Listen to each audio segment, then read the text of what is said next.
예수님은 하나님의 어린 양이십니다. 왜 하나님의 어린 양이라고 합니까? 어린 양이라고 하는 건 헌물입니다. 하나님께 드려지는 희생물, 그리고 하나님께서 마음에 들어하는, 하나님이 요구하는, 하나님이 정하신 그런 희생물로 하나님의 어린 양이라는 뜻이죠. 여러분, 구약에서는요, 죄인이 하나님께 나아갈 때 희생물이 필요했어요.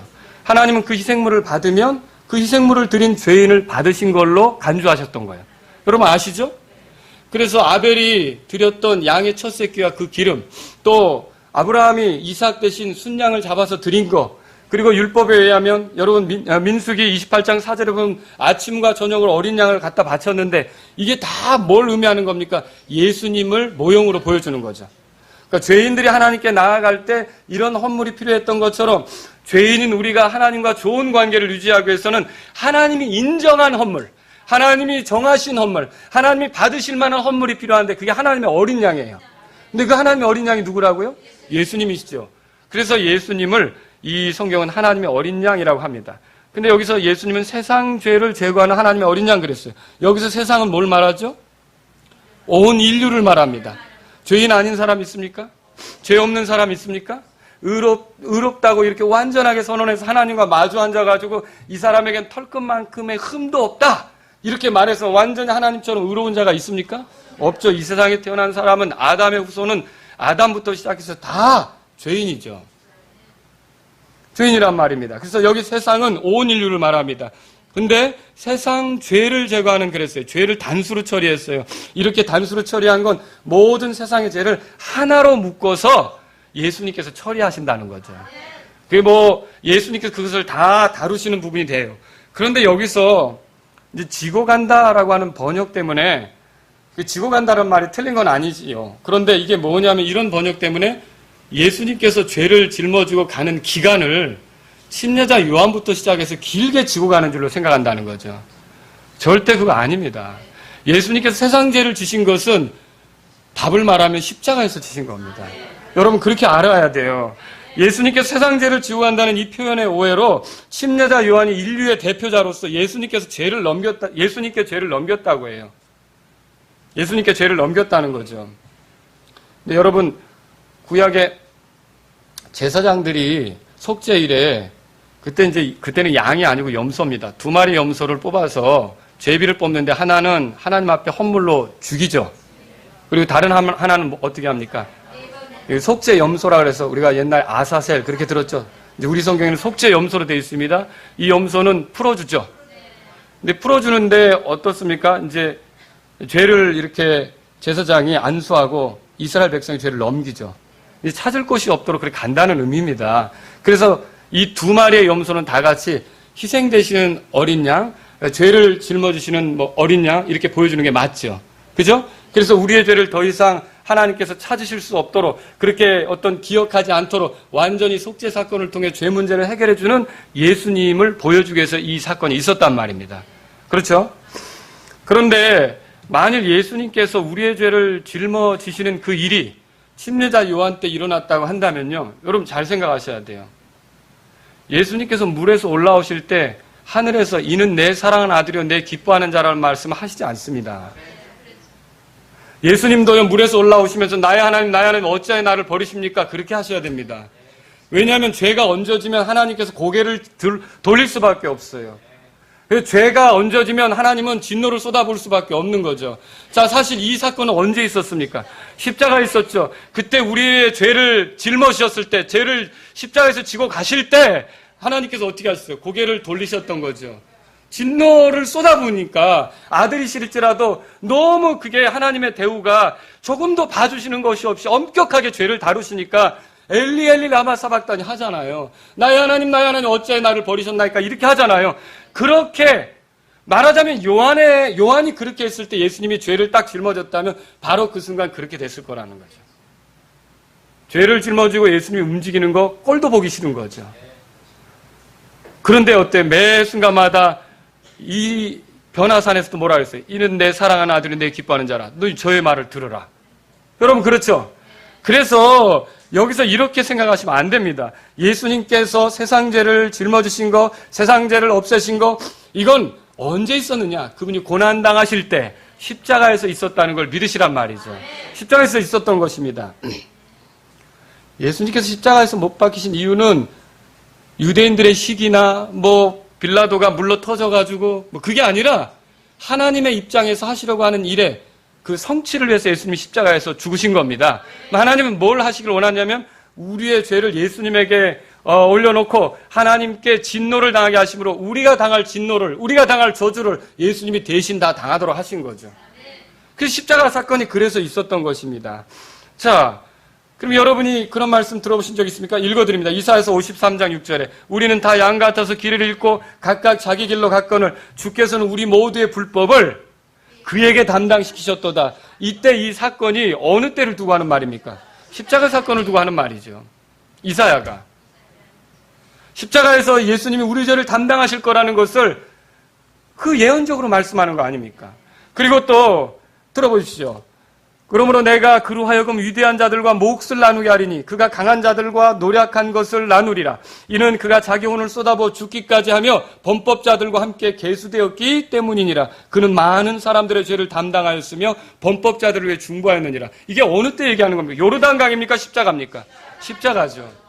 예수님께서 우리의 죄로 인하여 고통당하시고 저주받으시, 이게는 이 요한에게 물에서 올라오면서부터 고통을 당한 게 아니라, 물에서 올라오면서부터 하나님의 진노가 쏟아진 게 아니라, 이 침례를 받을 때 하나님이 우리의 죄에 대한 화를 예수님께 쏟으신 게 아니라 어디서 쏟으셨어요? 십자가에서 쏟으신 거죠. 거기 가기까지는 예수님은 죄 없이, 잘 들으세요. 예수님은 죄 없이 거룩한 길을 끝까지 가신 거예요. 우리의 희생물이 되시고자. 그래서 여러분이 예수님께서 우리의 죄를 짊어지셨다, 우리의 죄를 제거하는 일을 하셨다, 이것은요 십자가상에서 하신 거라고 믿으셔야 돼요. 그럼 왜 예수님께서 요단강으로 가시는 겁니까? 여기는 두 가지 일 때문에 가셨어요. 이게 원래 요단강에 예수님이 가신 건데, 침례자 요한이 왜 요단강에서 침례를 줬냐는 거죠. 이 침례자 요한이 요단강에서 침례를 준 이유는 두 가지입니다. 두 가지. 침례자 요한이, 첫째는 뭐냐면 이스라엘 백성으로 하여금 죄인을 구원하러 오시는 예수님을 받아들일 수 있도록 마음의 준비를 시키는 거죠. 삶의 준비를 시키는 거죠. 그런데 건강한 자에게는 의원이 쓸데없고 병든 자에게나 의원이 필요하죠. 그러면 죄인이 아닌 사람에게 구주가 필요합니까? 그러나 죄인인 사람에게는요, 구주가 필요하죠. 그러니까 침례자 요한이 하려고 했던 일은 뭡니까? 다들 죄를 자백하고 죄인인 걸 인정하고 죄인을 구원하러 오시는 예수님을 맞이할 준비를 하라는 거죠. 그러니까 메시아가 오는 거, 약속된 그리스도가 오는 것을 맞이할 준비를 하라는 거죠. 근데 여기서 침례가 독특합니다. 이 침례는요, 유대인들이 행했던 침례는 이방인들에게 원래 했었던 겁니다. 근데 이방인들에게 할 때, 이방인들이 유대 종교로 개종할 때 이 침례를 줬거든요. 그때 어떤 의미로 줬냐면 이방인들은 더럽고 불결하다고 간주가 된 거예요. 그런데 감히 하나님을 섬기겠다고 들어온다고? 그러면 씻는 예식이 필요한 거라는 거죠. 그런데 이 이방인들은 율법과 상관이 없었으니까 어떻게 먼저 들어올 때 그들을 정결케 하는, 너희들이 심각한 죄덩어리고 추한 존재라는 걸 인정하는 뜻으로 씻어라. 그래서 물속에 이렇게 담궜다가 꺼냈던 거죠. 그런데 여러분 여기서 보세요. 이렇게 이 사람들이 와서 그렇게 침례를 받는 거는 그래? 유대 종교로 개종하려고 하니까. 그런데 여기 이걸 생각해 보세요. 유대인이 침례를 받는 건 어떻게 생각하세요? 유대인은 선택받은 백성 아닙니까? 유대인은 하나님을 아는 백성 아닙니까? 이방인들하고는 차원이 다른 거 아닙니까? 근데 그 유대인이 이방인처럼 침례자 요한에게 침례를 받으면서 자기도 더러워 터져가지고 구주가 필요하고 죄를 씻음 받을 게 필요하고 이걸 진술하는 거죠. 그러면 유대인이 침례를 받는다는 건 이 민족적인 우월함 이런 게 아니라 자기도 저 이방인과 별반 다를 바 없는 형편없는 죄인이라는 걸 인정하는 거라는 거죠. 그래서 이 침례자 요한이 거기서 침례를 줄 때 침례자 요한에게 침례를 받았던 유대인들은 다 하나같이 저 이방인들만 더러운 게 아니라 나도 더러우니까 나도 씻어야 되고, 나도 더러우니까 그리스도가 필요하고, 나도 더러우니까 죄사함 받아야 되고, 이런 뜻으로 나온 게 그 유대인들이란 말이죠. 그래서 다 유대인들이 예수님께 나올 때마다 뭐 했습니까? 죄를 자백하고 회개 침례를 받았다고 돼 있잖아요. 자기 죄를 인정하고 내가 이렇게 살면 안 되는데라고 돌이키면서 그리스도를 열망하는, 메시아를 열망하는 그런 침례를 거기서 받았다는 거죠. 이게 이방인들이 했던 침례를 유대인들이 요한에게 받은 거예요. 이해하시겠죠? 그러면 요한은 그 일을 잘했어요. 그래서 많은 사람들을 죄인 만들었죠. 그거 다 요한에게 오면 죄인이라고 인정해야 되잖아요. 그러니까 다 죄인 만든 거죠. 근데 요한은 거기서 그것만 한 게 아니었어요. 무슨 일을 했냐면 두 번째 일이 있었어요. 이 두 번째는 이스라엘에 세상 죄를 지실 분, 세상 죄를 제거하시는 분, 십자가에서 세상 죄를 지고 가실 분이 누군지를 알려야 되는 그런 사명이 요한에게 있었던 거죠. 요한은 예언자 아닙니까? 대언자 아닙니까? 그래서 이스라엘 백성에게 그것을 알려줘야 됐던 거죠. 그런데 이런 일을 할 때 사인이 필요하잖아요. 하도 많은 사람이 오는데 도대체 유대인의 이렇게 많은 사람 중에 누가 과연 그일까? 근데 물론 침례자 요한은요, 어렸을 때 엘리사벳으로부터 들은 얘기가 있기 때문에 나사렛 예수님에 대해 촉각을 세우고 이분이 심상치 않은 분이고 이분이 가능성 있는 분이고 이분이 대단한 분이라는 것을 생각은 했겠죠. 그런데 자기는 하나님이 주신 표정을 따라야 확실하게 증언할 수 있습니까? 그 있지 않습니까? 그렇죠? 엄마가 했던 얘기보다 하나님께서 내게 주신 표정을 따라 확실하게 내가 이렇게 확인해야 되는 거 아닙니까? 그래서 많은 사람들에게 침례를 주는데 요한복음 1장 펴셨으면 32절에 보세요. 32절부터 34절까지 읽겠습니다. 요한이 또 증언하여 이르되 내가 보매 성령께서 비둘기같이 하늘로부터 내려오사 그분 위에 머무셨더라.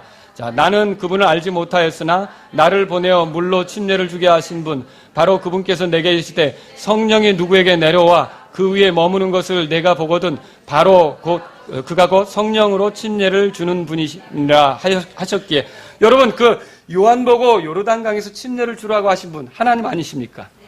이 하나님이 무슨 사인을 줬냐면 네가 많은 사람에게 침례를 줄 텐데 수없이 많은 사람이 네게 와서 침례를 받을 텐데 말이지 그 중에 한 사람은 그 사람이 침례받고 물에서 올라올 때 성령님께서 임하실 거다. 그럼 바로 그가 앞으로 성령으로 침례를 줄 뿐이고 그가 바로 하나님의 아들이고 그가 바로 세상 죄를 제거할 하나님의 어린 양이다. 그 사인을 준 거예요. 어느 날 예수님이 왔던 거죠. 실제로 왔잖아요. 사실 요한은 사실은 어떤 그 엘리사벳에게 들었던 말로나 여러 가지로 보면 내가 당신에게 침례를 받아야 될 것 같은데 근데 모든 의를 이루기 위해서 이것이 의가 뭡니까? 하나님을 만족시키는 거 아닙니까? 하나님을 기쁘게 해드리는 거 아닙니까? 하나님께서 정하신 것이 성취되기 위해서 네가 이 일을 해야 된다는 거죠. 그러면 그래서 요한은 어때요? 거부하지 않고 딱 침례를 줬죠. 침례를 줬는데 예수님이 물에서 올라오실 때 어떤 일이 벌어졌어요? 엘리 엘리 라마 사박다니 뭐 이런 거 있었습니까? 그게 아니라 뭐였어요? 성령님께서 임하셨죠? 요한은 거기서 그걸 확인했던 거예요. 바로 이분이구나. 더 확인했던 거죠. 우리 어머니 엘리사벳이 했던 얘기도 있지만 확실히 하나님께서 표징으로 준 대로 바로 이분이구나. 그래서 요한은 자기의 두 제자들에게 뭐라 했냐면 이분이 하나님의 어린 양이다. 그래서 그 두 제자들 중에 예수님에게로 가는 사람도 있었잖아요. 그죠? 거기서 했던 거기에 요르단강에 갔었던 그 일이 예수님에게 죄를 넘기기 위해서가 아니라 누가 죄를 짊어지고 가실 분인지 누가 세상 죄를 제거하실 분인지를 이 이스라엘 백성에게 알려주기 위해서 거기 있었던 거죠. 그래서 저와 여러분들은요 첫 번째로 이렇게 침례자 요한이 침례를 줄 때 세상 죄가 예수님에게 넘어갔다는 것을 믿으면 안 됩니다.